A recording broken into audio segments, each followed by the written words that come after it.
नमस्कार जोहार। आज की कहानी है पिता। पिता कहानी 1977 में छपी सपना नहीं कहानी संकलन में प्रकाशित हुई थी। इसके लेखक हैं साठोत्तर कहानियों के प्रसिद्ध लेखक ज्ञान रंजन। 60 के बाद की कहानियों में स्थिति और संबंध की धारणा में परिवर्तन हुआ, इसलिए संबंधों के यथार्थ का चित्रण 7वें दशक की कहानी में नई कहानी से थोड़ा भिन्न है। इस दशक में संबंधों के स्थायित्व का मिथ टूटा और कहानीकारों ने नए जीवन यथार्थ के परिप्रेक्ष्य में बदली हुई जीवन स्थितियों और संबंधों में व्याप्त तनाव, विघटन और जटिलता को देखा, पहचाना और उन्हें कभी आत्मगत, वस्तुगत स्तरों या कभी दोनों के द्वंद्व के रूप में अभिव्यक्त करने का प्रयत्न किया। 77 कहानियों में ज्ञान रंजन का एक महत्वपूर्ण स्थान है। इनकी अधिकतर कहानियों में मानवीय संबंधों के बदलाव और विघटन का बोध होता है। यह महज संबंधों की कहानियाँ नहीं, बल्कि इनमें आज के व्यक्ति की मानसिकता और चिंता भी संलग्न है। पिता ज्ञान रंजन की सबसे प्रसिद्ध कहानी है। कहानी में कथानायक का बड़ा भाई सुधीर, भाभी तथा छोटी बहन आदि पात्र हैं। कहानी में पुरानी पीढ़ियों के विचारों और नई पीढ़ियों के विचारों में संघर्ष है। कहानी में पिता पुरानी विचारधारा के प्रतीक है और कथानायक नई विचारधारा के प्रतीक। पिता कहानी के केवल पिता कथानक के पिता नहीं है, वे उन तमाम भारतीय पिता के प्रतीक है जो अपने पुराने आचार विचार को छोड़ने को तैयार नहीं है और नए आचार विचार को स्वीकार करने की हिम्मत उनमें नहीं है।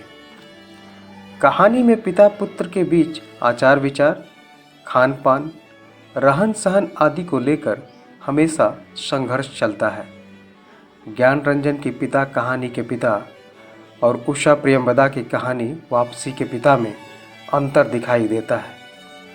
वापसी कहानी के पिता को परिवार में गौण स्थान है, लेकिन ज्ञान रंजन के पिता कहानी में पिता के प्रति उनकी संतानों में डर युक्त आदर भाव है। वापसी में परिवार के सदस्यों द्वारा पिता को घर से बाहर निकालने के लिए मजबूर किया जाता है, लेकिन ज्ञान रंजन की पिता कहानी के पिता के प्रति परिवार के सदस्य द्वारा कभी भी ऐसा व्यवहार किया हुआ नहीं दिखाई देता है। पिता कहानी के कथानायक का विशिष्ट ये है कि वह पिता के विचारों से संघर्ष करता है, लेकिन उनके विचारों का विरोध नहीं करता। पुत्रों के द्वारा घर में नई चीज़ें लाने पर पिता को कभी उत्साह नहीं होता। पुत्रों द्वारा पिता का विरोध है, लेकिन वे हमेशा पिता से जुड़े रहने का प्रयास करते हैं। विश्वंभरनाथ उपाध्याय कहानी के विषय में कहते हैं, पिता कहानी में पीढ़ियों का झगड़ा है। कहानी में दो पीढ़ियों के विचारों में खाई है, संबंधों में तनाव है। आज हम लोग इसी पिता कहानी को सुनेंगे, तो आइए सुनते हैं कहानी पिता। उसने अपने बिस्तरे का अंदाज लेने के लिए मात्र आध पल को बिजली जलाई। बिस्तरे फर्श पर बिछे हुए थे। उसकी स्त्री ने सोते सोते ही बड़बड़ाया, आ गए, और बच्चों की तरफ करवट लेकर चुप हो गए। लेट जाने पर उसे एक बड़ी डकार आती मालूम पड़ी, लेकिन उसने डकार ली नहीं। उसे लगा कि ऐसा करने से उस चुप्पी में खलल पड़ जाएगा जो चारों तरफ भरी है, और काफ़ी रात गए ऐसा होना उचित नहीं है। अभी घनश्याम नगर के मकानों के लंबे सिलसिलों के किनारे किनारे सवारी गाड़ी धड़धड़ाती हुई गुजरी। थोड़ी देर तक एक बहुत साफ भागता हुआ शोर होता रहा। सर्दियों में जब ये गाड़ी गुजरती है तब लोग एक प्रहर की खासी नींद ले चुके होते हैं गर्मियों में 11:30 का कोई विशेष महत्व नहीं होता। यूँ उसके घर में सभी जल्दी सोया करते हैं, जल्दी खाया और जल्दी उठा करते हैं। आज बेहद गर्मी है। रास्ते भर उसे जितने लोग मिले उन सब ने उससे गर्म और बेचैन कर देने वाले मौसम की ही बात की। कपड़ों की फजीहत हो गई, बदहवासी, चिपचिपाहट और थकान है।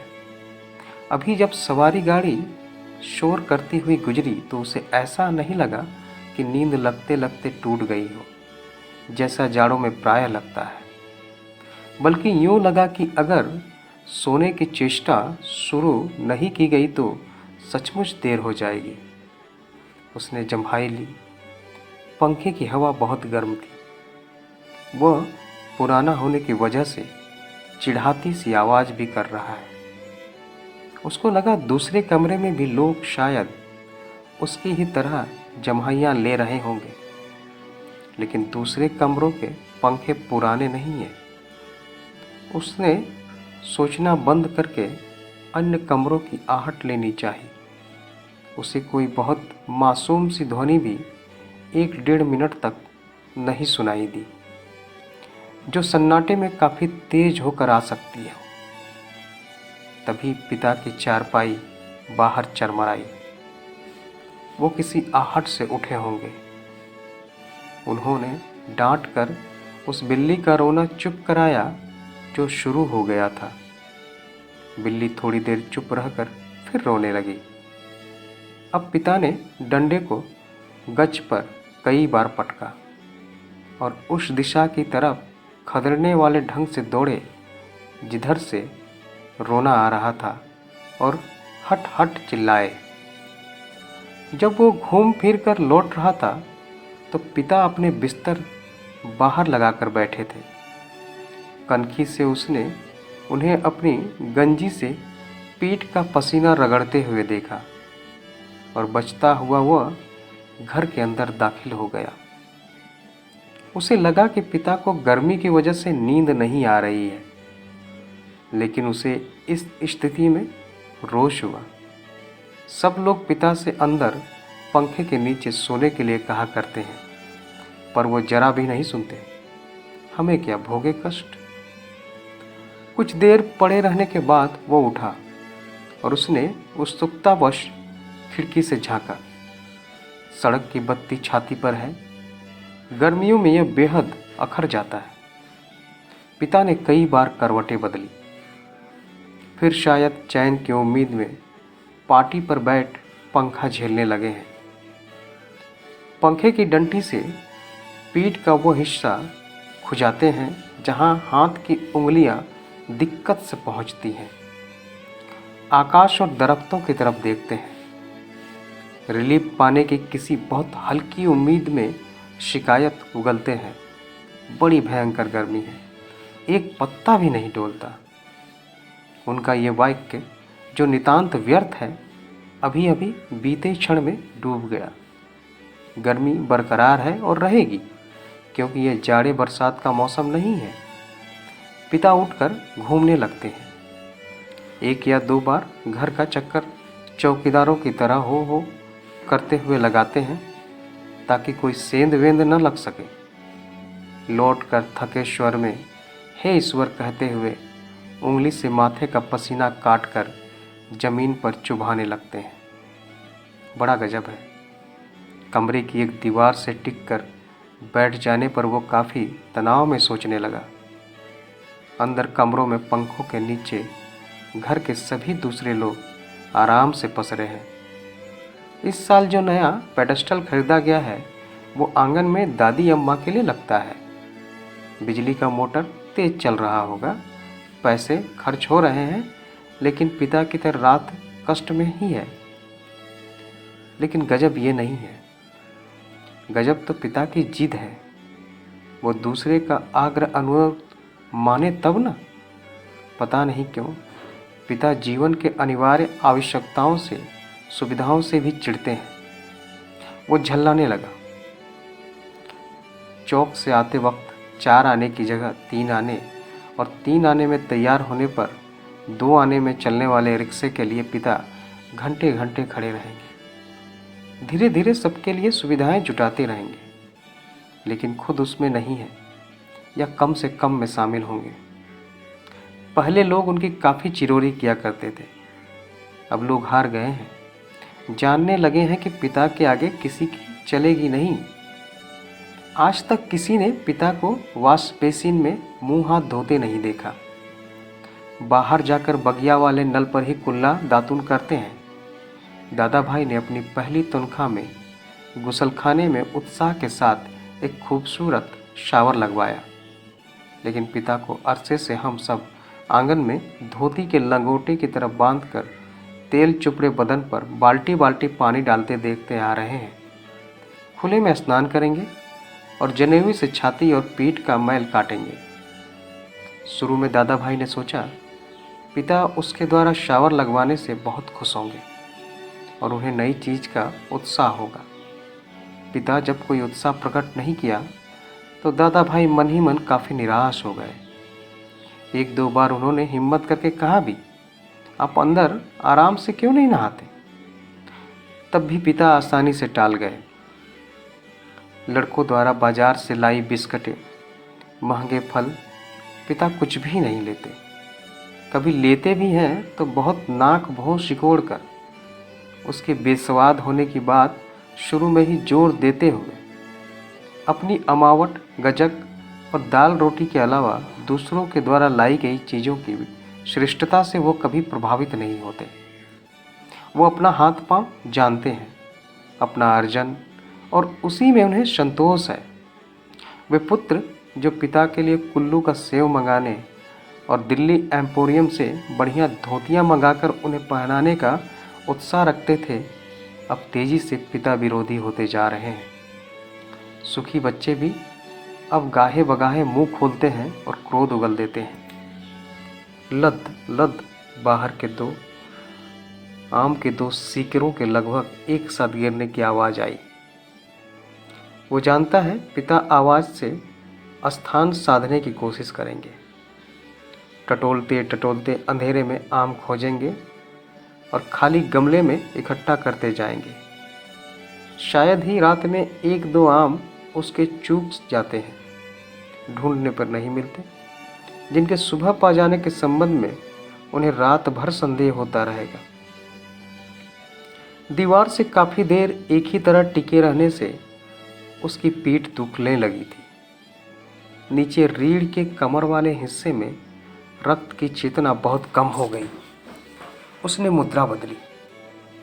बाहर पिता ने फाटक खोलकर सड़क पर लड़ते चिचियाते कुत्तों को हड़काया।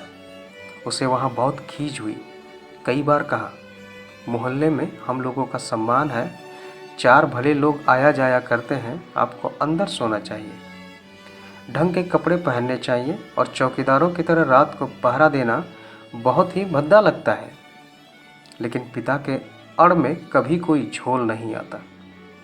उल्टा सीधा पता नहीं कहाँ किस दर्जी से कुर्ता कमीज सिलवा लेते हैं। टेढ़ी जेब, सदरी के बटन ऊपर नीचे लगा, सभा सोसाइटी में चले जाएंगे। घर भर को बुरा लगता है। लोगों के बोलने पर पिता कह देते हैं, आप लोग जाइए ना भाई, कॉफ़ी हाउस में बैठिए, झूठी वैनिटी के लिए बैरा को टिप दीजिए, रहमान के यहाँ 1.5 रुपये वाला बाल कटवाइए, मुझे क्यों घसीटते हैं। लोगों का बोलना चुटकी भर में धरा रह जाता है। पिता वैसे तो चुप रहते हैं, लेकिन जब बात बहस में उन्हें खींचा जाता है तो काफ़ी करारी और हिंसात्मक बात करते हैं। उल्टे उन्हें घेरने वाले हम भाई बहन अपराधी बन जाते हैं। कमरे से पहले एक भाई खिसकेगा, फिर दूसरा, फिर बहन और फिर तीसरा। चुपचाप सब खींचे हारे खिसकते रहेंगे। अंदर फिर मेरी माँ जाएगी और पिता, विजयी पिता कमरे में गीता पढ़ने लगेंगे या झोला लेकर बाजार सौदा लेने चले जाएंगे। होता हमेशा यही है। सब मन में तय करते हैं आगे से पिता को नहीं घेरेंगे, लेकिन थोड़ा समय गुजरने के बाद फिर लोगों का मन पिता के लिए उमड़ने लगता है। लोग मौका ढूंढने लगते हैं पिता को किसी प्रकार अपने साथ सुविधाओं में थोड़ा बहुत शामिल कर सकें। पर ऐसा हो नहीं पाता। वो सोचने लगा, भूख के सामने खाते समय होने वाली व्यथा शरीर की किसी स्थिति में हम रहा करते हैं। यद्यपि अपना खाना हम कभी स्थगित नहीं करते, फिर भी पिता की असंपुक्ति के कारण व्याकुल और अधीर तो है ही। पिता अद्भुत और विचित्र है, वो सोचते हुए उठा। कमरे में घूमने या सिगरेट पी सकने की सुविधा नहीं थी, अन्यथा वो वैसा ही करता। उसने सो जाने की इच्छा की और अपने को असहाय पाया। शायद नींद नहीं आ सकेगी, ये ख्याल उसे घबराने लगा। पिता अद्भुत और विचित्र है, ये बात वो भूल नहीं रहा था। पिछले जाड़ों में वो अपने लोभ को कुचलकर बमुश्किल एक कोट का बेहतरीन कपड़ा पिता के लिए लाया। पहले तो वो उसे लेने को तैयार नहीं हुए, लेकिन माँ के काफ़ी घुड़कने फुड़कने से राजी हो गए और उसी खुलादाबाद के किसी लंपटू दर्जी के हाथ सिलाने चल दिए। सुधीर ने कहा, कपड़ा कीमती है, चलिए एक अच्छी जगह आपका नाप दिलवा दो, वो ठीक सिएगा, मेरा परिचित भी है। इस बात पर पिता ने काफ़ी हिकारत उगली। वो चिढ़ उठे, मैं सबको जानता हूँ, वही म्युनिसिपल मार्केट के छोटे मोटे दर्जियों से काम कराते और अपना लेबल लगा लेते हैं। साहब लोग, मैंने कलकत्ते के हॉल एंडरसन के सिले कोट पहने हैं अपने ज़माने में, जिनके यहाँ अच्छे खासे यूरोपियन लोग कपड़े सिलवाते थे। ये फैशन वैशन जिसके आगे आप लोग चक्कर लगाया करते हैं, उसके आगे पाँव की धूल है। मुझे व्यर्थ पैसा ना खर्च करना है। कितना परस्पर विरोधी तर्क किया पिता ने। ऐसा वो अपनी जिद को सर्वोपरि रखने के लिए किया करते हैं। फिर सुधीर ने भी कपड़ा छोड़ दिया। जहाँ चाहिए सिलवाइए या भाड़ में झोंक आइए, हमें क्या, वो धीमे धीमे बुदबुदाया। ए, पिता बाहर अबका कर उठ पड़े। शायद थोड़ी देर पहले जो आम बगीचे में गिरा था, उसकी आवाज़ जैसे अब सुनाई पड़ी हो। वो खिड़की के बाहर देखने लगा, किंचित टिका टिका सा। पीठ के पसीने से बनियान चिपक गई थी। बेहद घुटती हुई गर्मी मन उसका मथा जाता था। बीबी बड़ी आराम से सो रही है, इसे कुछ पता नहीं। शायद पिता की खाट खाली थी, वो गिरा आम टटोलने के लिए बगिया में घुसे होंगे। पिता कितने विचित्र हैं। लंबे समय से वो केवल 2 ही ग्रंथ पढ़ते आ रहे हैं, यंत्रवत, नियमवत, रामायण और गीता। लंबे 35 वर्षों तक अखंड केवल रामायण और गीता। उसके पहले युवा काल में जो कुछ जितना कुछ पढ़ा हो उन्होंने, उसे कभी भयावह, कभी सम्मानजनक, कभी झूठ लगता। ये देख सोच कर कि कोई व्यक्ति केवल 2 पुस्तकों में ज़िंदगी के 35 वर्ष काट सकता है, और वो कैसे काट लेता है। तभी उसका बच्चा कुनमुना कर रोने लगा। उसने तपाक से खिड़की छोड़ी और अपने बिस्तर पर झूठ मूठ सो गया। ऐसा न हो कि देवा बच्चे के रोने से उठ पड़े, उसे संदिग्धावस्था में देख बहुत से बेकार प्रश्नों द्वारा हलकार करना शुरू कर दे। देवा बच्चे के मुंह में स्तनदे पहले से बेखबर हो गई। वो खुद बिस्तरे पर सोता मालूम पड़कर भी जागता रहा। स्तन चूसने की चप चप आवाज़ आती रही और थोड़ी देर बाद बंद हो गई। उसने तय किया कि वो देवा के बारे में ही कुछ सोचे अथवा उसके शरीर को छूता रहे। उसने देवा के कुल्हे पर हाथ रख दिया, लेकिन उसे तनिक भी उत्तेजना अपने अंदर महसूस नहीं हुई। उसने थोड़ी देर उत्तेजना की प्रतीक्षा की और अपनी इस हरकत से ऊब होने लगी और मन में लांछित करने लगा। बाहर पिता सोया जाग रहे हैं। जैसा भी हो, वो बड़े ज़बरदस्त हैं। इस समय बाहर रहकर बाहरी होते जा रहे हैं। घर के अंदरूनी हिस्सों में लोग आराम से या कम आराम से किसी तरह सो तो गए होंगे। वो विषादग्रस्त हुआ और अनुभव करने लगा, हमारे समाज में बड़े बूढ़े लोग जैसे बहू बेटियों के निजी जीवन को स्वच्छंद रहने देने के लिए अपना अधिकांश समय बाहर व्यतीत किया करते हैं। क्या पिता ने भी वैसा ही करना तो नहीं शुरू कर दिया है? उसे पिता के बूढ़ेपन का ख्याल आने पर सिरहन हुई। फिर उसने दृढ़ता से सोचा, पिता अभी बूढ़े नहीं हुए, उन्हें प्रतिक्षण हमारे साथ साथ जीवित रहना चाहिए। भरसक पुरानी जीवन व्यवस्था कितनी कठोर थी। उसके मस्तिष्क में एक भिचाव आ गया। विषाद सर्वोपरि था। उसे आंखों में हल्का जल लगने लगा। अगर कोई शीत युद्ध न होता पिता और पुत्रों के बीच, तो वह उन्हें जबरन खींच के नीचे आकर सुला देता। लेकिन उसे लगा कि उसका युवापन एक प्रतिष्ठा की जिद कहीं चुराए बैठा है। वो इस प्रतिष्ठा के आगे कभी बहुत मजबूर, कभी कमज़ोर हो जाता है और उसे भुगत भी रहा है। दरअसल उसका जी अक्सर चिल्ला उठने को हुआ है, पिता तुम हमारा निषेध करते हो, तुम ढोंगी हो, अहंकारी, वज्र अहंकारी हो। लेकिन वो कभी चिल्लाया नहीं। उसका चिल्ला सकना मुमकिन भी नहीं था। वो अनुभव करता था उसके सामने ज़िंदगी पड़ी है और पिता पर इस तरह चिल्लाने में उसका नुकसान हो सकता है। उसको लगा पिता लगातार विजयी हैं, कठोर है तो क्या। उन्होंने पुत्रों के सामने अपने को कभी पसरा नहीं।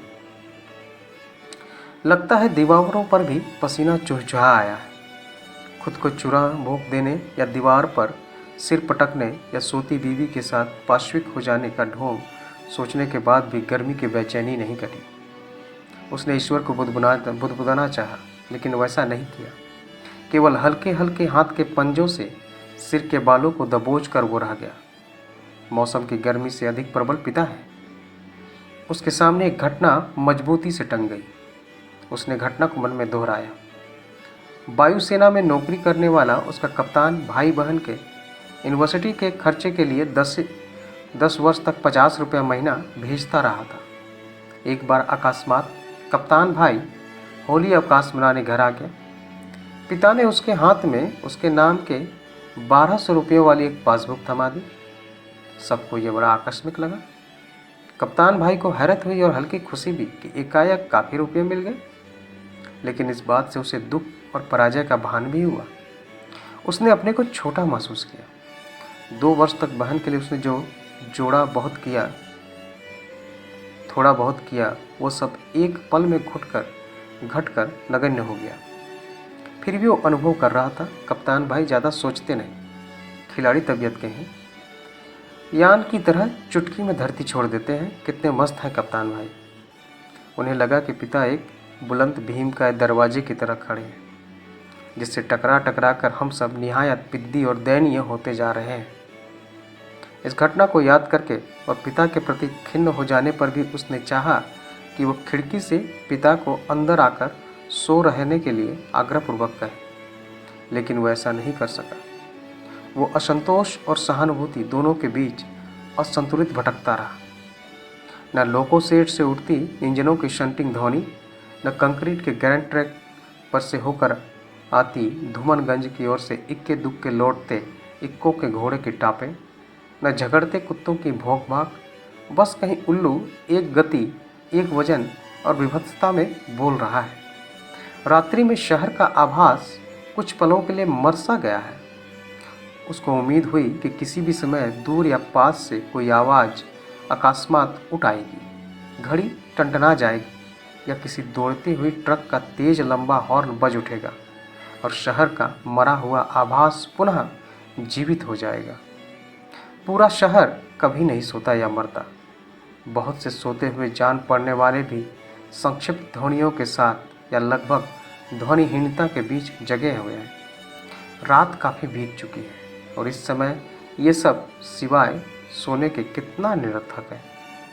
शायद पिता औंध गए हैं और करवट बदलने से उत्पन्न होने वाली खाट की चरमराहट, आम टटोलते समय सूखी अधसूखी पत्तियों के कुचलने की आवाज़, लाठी की पटक, मकान के फेरे के वक्त की खांस खसार, कुत्ते बिल्लियों को हड़काना कुछ सुनाए नहीं पड़ रहा है।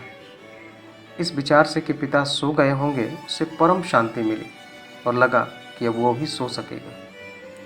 शीघ्र नींद के लिए उसने टकटकी बांधकर पंखे की तरफ देखना शुरू किया।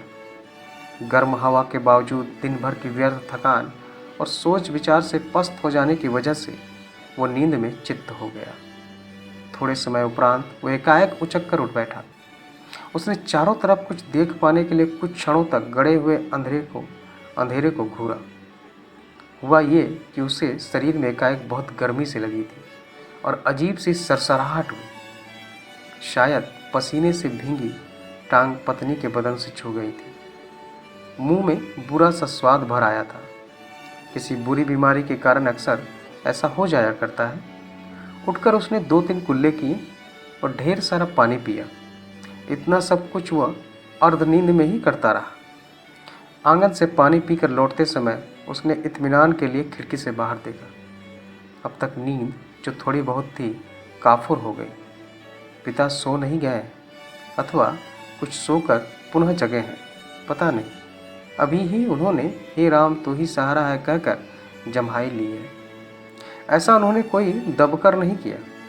रात के लिहाज से काफ़ी शोर उठाते कहा है। शायद उन्हें इत्मीनान है कि घर में सभी लोग निश्चित रूप से सो रहे हैं। पिता ने अपना बिस्तरा गोल मोड़ कर खाट के एक सिरे पर कर लिया और वही सुराही से प्याले में पानी ले लेकर अपनी खटिया को बांध तर कर रहे हैं। सुराही से खाट तक और खाट से सुराही तक बार बार आते जाते हैं। बहुत बार ऐसा करने पर खाट का पाद तर हुआ। इसके बाद उन्होंने पानी पिया और पुनः एक बड़ी आवाज़दार जम्हाई के साथ लिपटे हुए बिस्तर का सिरहाना बना निखरी खटिया पर लेट गए। तड़का होने में पता नहीं कितनी देर थी। थोड़ी देर बाद पंखा जमीन पर गिराकर उसका दायां हाथ खटिया की पाटी से झूलने लगा। चारों तरफ धूमिल चांदनी फैलने लगी है। सुबह जो दूर है कि भ्रम में पश्चिम से पूर्व की ओर काँव काँव करते उड़े। वो खिड़की से हटकर बिस्तरे पर आया। अंदर हवा वैसी ही लू की तरह गर्म है। दूसरे कमरे स्तब्ध है। पता नहीं बाहर भी उमस और बेचैनी होगी। वो जागते हुए सोचने लगा, अब पिता निश्चित रूप से सो गए हैं शायद। धन्यवाद।